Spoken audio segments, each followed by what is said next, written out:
Kung nagpaplano kayo mga boss lumipat from scooter to big bike, itong big bike ang marirecommend ko sa inyo. Ito ang 2020 Yamaha R15 V3. Alam nyo ba, ito ang ginagamit ng mga katrabaho ko kapag pumapasok sa work. At napapansin ko, lagi silang may dating. Kasi tingnan nyo naman, napaka-aggressive ng design. At napapansin ko rin, lagi silang may nakukuhang atensyon sa ibang tao. Kahit beginner ka pa lang boss, ito ang friendly big bike na matatry mo. Magmumukha kang professional dito. Okay, i-check naman natin ang specs. Sa engine, meron siyang 155cc at may 6 gears. Pwede ka dito maging aggressive kung gusto mo. Sa tangke, meron siyang 11 liters.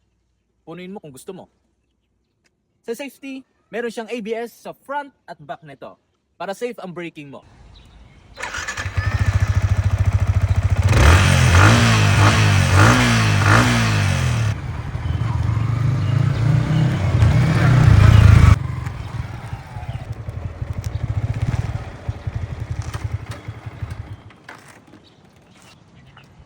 Kung gusto mo boss ma-check ang motor ng personal, mag-message or comment ka lang at isisend ko sa iyo ang location. Huwag mo na rin kalimutan mag-follow.